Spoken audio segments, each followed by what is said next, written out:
ये देखिए question number 21। तो यहाँ हमें याद करना है। अगर देखिए इसमें अगर फॉर्मूला यूज किया जाए इस क्वेश्चन में, तो ये फॉर्मूला होता है, ये देखिए ए स्क्वायर माइनस बी स्क्वायर का। तो इसमें क्या होता है, इसका फॉर्मूला होता है ए प्लस बी और ए माइनस बी।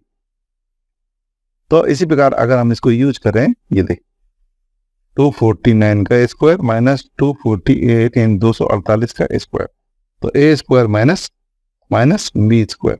तो इसका जो आंसर आए एक बार इन्हें जोड़ दें, पावर हटा के घात हटा के, और एक बार घटा दें।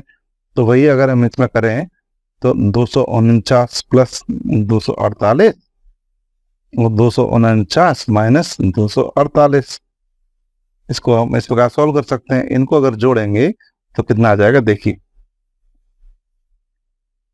9 और 9 कितना हो जाएंगे, 17 हो जाएंगे। यहाँ से लगी 1, तो 4 4 8 और 1 9 और 2 2 4 हो जाएंगे, 497 आ जाएगा। तो ये इस ब्रैकेट का बचा, और यहाँ देखिए कितना बचेगा 1, तो यहाँ 497 आ जाएगा हमारा आंसर। ये देखिए, तो ये इजली आराम से आ गए इस फॉर्मूले का उपयोग कर। तो ऑप्शन सही आंसर ऑप्शन डी में है। Here option D is the right answer. चलिए अगले क्वेश्चन की ओर चलते हैं, क्वेश्चन नंबर 22। अब देखते हैं 4x स्क्वायर 8x प्लस 3 का हमें गुणनखंड पता करना है, यानी फैक्टराइजेशन करके फैक्टर पता करना है। तो इसमें हम क्या करेंगे, ये आपको सीखना चाहिए। जो फर्स्ट टर्म है और लास्ट टर्म का इनटू कर लेंगे, गुणा कर लेंगे, तो जो गुणनफल आएगा, प्रोडक्ट आएगा, मल्टीप्लाई आएगा, वो 4 और 3 आएगा, कितना आ जाएगा 12। तो इसको हमें इस प्रकार बांटना है कि गुणा करने पर कितना आ जाए, ये देखिए ये प्रोडक्ट करने पर 12 आ जाए, और इसको स्प्लिट यानी तोड़ने पर 8 आ जाए। तो यहाँ पे 6 2 हो रहा है। अगर हम संख्याएं लें तो ये 6 और 2 में टूट जाएंगी, 6 और 2 में। ये देखिए इनका 6 और 2 का प्रोडक्ट करने पर ये 12 आ रहा है। तो हमारी एक चीज पूरी हो रही है, और इन दोनों को जोड़ने पर क्या आ रहा है, ये भी 12 आ रहा है। तो अब चूंकि इसको स्प्लिट किया गया है, तो इसके पीछे x लगाया, तो इसमें भी हम x लगा देंगे, ये आ जाएगा, और ये एज इट इज रहेगा, और ये भी एज इट इज रहेगा, ऐसा का ऐसा उतार देंगे। अब रही बात चिन्हों की, तो प्लस और प्लस, अगर यहाँ पे समान साइन है तो यहाँ पे भी क्या हुआ, समान चिन्ह ही लगेंगे, यानी सिमिलर साइन लगेंगे। और सिमिलर साइन देख के लगाते हैं यहाँ पे प्लस और प्लस। अगर यहाँ पे दो दो के जोड़े बना दिए जाएं, अब इसमें कॉमन देखते हैं क्या है, तो यहाँ 2x कॉमन आ जाएगा, तो यहाँ पे एक 2 बचेगा और एक ये x बचेगा, 2 3 जा 6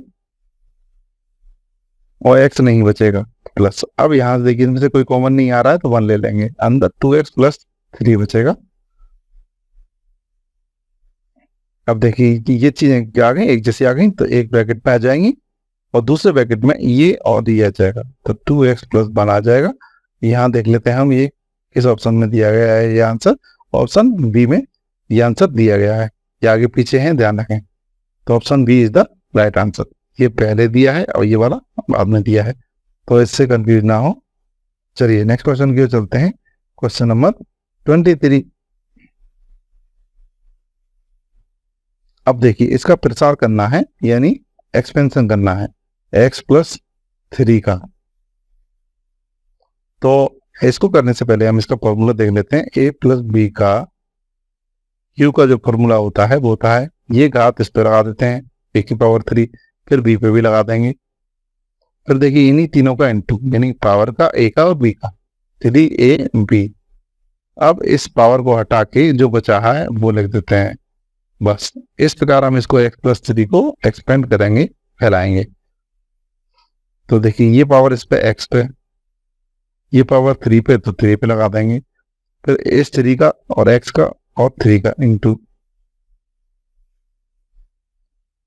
और इस ब्रैकेट में ये पावर हटा के x प्लस 3 यहाँ पे लिख देंगे। तो अब सॉल्व करेंगे, x की पावर 3 और 3 की पावर 3 है, तो कितना आ जाएगा 27, 3 3 3 9, 9x हो जाएगा x प्लस 3। अब सॉल्व करने के बाद देखेंगे इसमें हम, ये देखिए 9x का 9x का गुणा x में करेंगे, प्रोडक्ट करेंगे, मल्टीप्लाई करेंगे, तो फिर 9x स्क्वायर आ जाएगा, 9x स्क्वायर, और ये आ जाएगा 9 3 27x। अब ये आ गया हमारा बहुपद। बहुपद तो इसमें x का गुणांक पूछ रहे हैं, ठीक है। तो इसमें पूछ रहे हैं x का गुणांक, कोफिशिएंट ऑफ एक्स, इससे पूछ रहे हैं तो वो कितना आ जाएगा? कोफिशिएंट ऑफ एक्स, एक्स ये रहा, ये आ जाएगा 27, ये रहा। तो 27 इज द राइट आंसर, क्योंकि जिसका गुणांक पूछते हैं उसे हटा के जो संख्या होती है वही इसका आंसर होती है उसके गुणा में। तो यहाँ पे क्या आ गया हमारा? Option D is the right answer. चलिए नेक्स्ट क्वेश्चन की ओर चलते हैं। या ये क्वेश्चन आपको अच्छे से समझना है। इस प्रकार के कंपटीशन में बहुत क्वेश्चन आते हैं जब भी आप बड़े एग्जाम देंगे। तो आइए एक लंबा चौड़ा हम सूत्र देखते हैं, फॉर्मूला देखते हैं। A cube B cube C cube minus 3ab, इसका जो फॉर्मूला होता है लंबा चौड़ा होता है A plus B plus C और A square plus B square plus C square minus A B minus B C minus C A.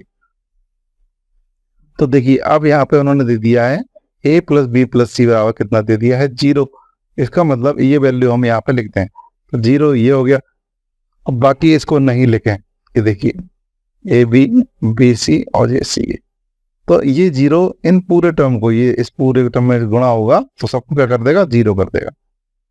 तो यहाँ देखिए ये 3abc, तो ये बचा। अब ये पद उधर जाएगा तो 3abc हो जाएगा और इधर जो बचेगा वो ये बचेगा, ए क्यू पी क्यू और ये सी क्यू। तो इसका जो आंसर आएगा वो ये आ जाता है 3abc, जो कि ऑप्शन किस में दिया गया है? ऑप्शन सी में दिया गया है। चलिए नेक्स्ट क्वेश्चन की ओर चलते हैं। क्वेश्चन नंबर 25, इसमें हमें बी की वैल्यू निकालनी है। ये देखिए, तो 49 यानी 49x स्क्वायर माइनस बी, तो 7x प्लस 1/2 और 7x माइनस 1/2। अगर हम देखें तो a प्लस बी और a माइनस बी वाला फॉर्मूला इसमें लग रहा है। इसका जो आंसर होता है वो होता है a square minus B square. तो इसका हम देखिए a का काम ये कर रही है संख्या और b का काम ये कर रही है, तो a का स्क्वायर माइनस b का स्क्वायर। तो ये घात अब इस पे भी बांटेंगे, इस पे भी बांटेंगे, तो 7 की घात 2x स्क्वायर और ये हो जाएगा 1/2 इंटू 1/2, 2 घात इसलिए 2 बार, तो 49x स्क्वायर और ये 1/4। इसको हम एज इट इज उतार दिया है। अब यहाँ तुलना करें, ये देखिए ये पोर्शन एक जैसा है, इसका मतलब b की जगह पे कितना है? यहाँ पे माइनस वो 1/4। तो बस यहाँ पे जो b का आ जाएगा तुलना करने पे वो आ जाएगा 1/4। तो इसका जो आंसर आ जाएगा वो b बराबर 1/4 आ जाएगा, यानी b इज इक्वल टू 1/4 आ जाएगा, जो कि ऑप्शन ये देखिए सी में दिया गया है। Option C is the right answer here. चलिए नेक्स्ट क्वेश्चन की ओर चलते हैं, जो कि है 26। यहाँ पे यदि करके एक कंडीशन दी है और इस चीज की वैल्यू हमें पता करना है, यानी मान पता करना है। तो इसको हम उतार लेते हैं, x अपॉन वाई और y upon X equal to minus. इसको हम अगर एलसीएम लेंगे तो देखिए इसका एलसीएम कितना आएगा? एक्स वाई, y से इसको डिवाइड करेंगे तो y से y कट जाएगा और x का इंटू कहाँ होगा? ऊपर होगा गुणा, तो एक्स स्क्वायर आ जाएगा। x से x कट जाएगा, इसमें भाग देंगे तो, और ऊपर गुणा करेंगे तो y स्क्वायर आ जाएगा, तो यहाँ आ जाएगा -1। अब क्रॉस मल्टीप्लाई करेंगे ऐसे वाला, तो यहाँ आ जाएगा X square plus Y square बराबर, ये देखिए माइनस के एक्स वाई आ जाएगा। इसको हमें ध्यान रखना है, इसकी वैल्यू हम यूज करेंगे, इसे इक्वेशन फर्स्ट मान लिया है।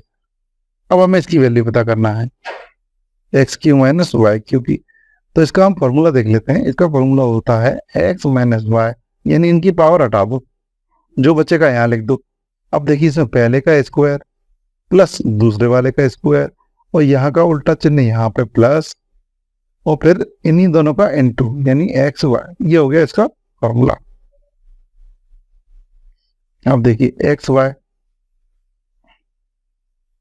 ये ऐसा कैसा रहेगा?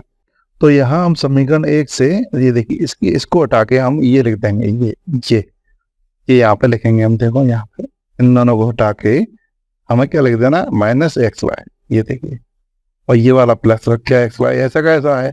तो हम यहाँ पर देखते हैं, ये क्या आ गया? 0 आ गया, ये दोनों घट गए, तो ये 0 इसको भी क्या कर देगा? 0 कर देगा। तो जो इसकी वैल्यू आई एक्स की X cube minus Y cube, यानी एक्स की घात 3 माइनस वाई की घात 3 की, वो आई 0।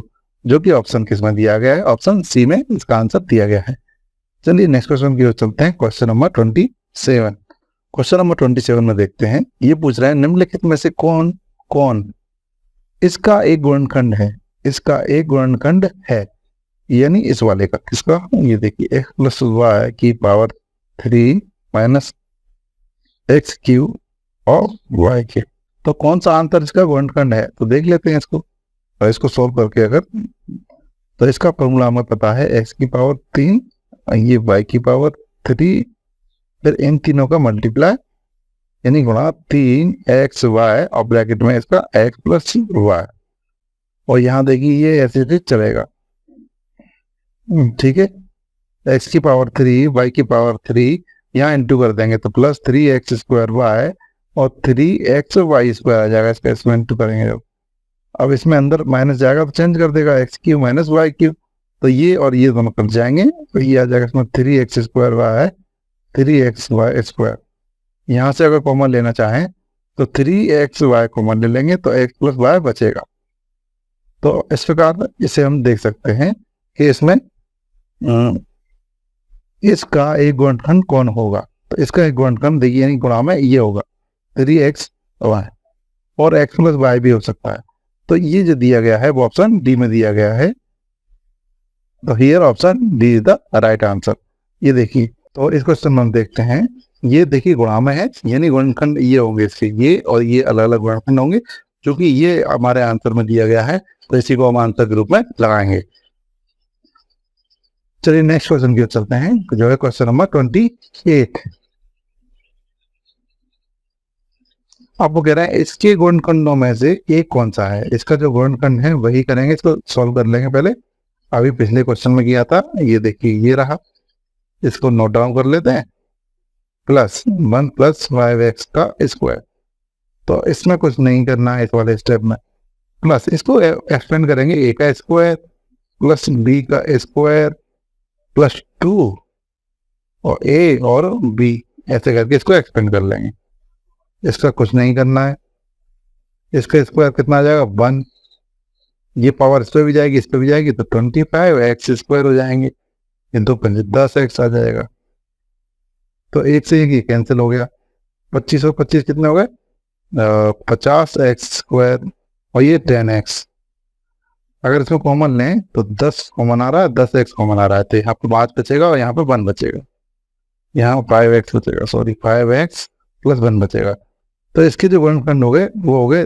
10x और 5x प्लस 1, तो यहाँ देखिए ये 10x इसमें दिया है, तो यहाँ पे इसमें ये आंसर हो जाएगा हमारा सही, तो ये option D is the right answer. अब देखिए अगर 5x माइनस प्लस 1 भी दिया होता ऑप्शन में कहीं, तो वो भी इसका फैक्टर हो सकता था, यानी गुणनखंड हो सकता था। चलिए अगले क्वेश्चन की ओर चलते हैं, क्वेश्चन नंबर 29।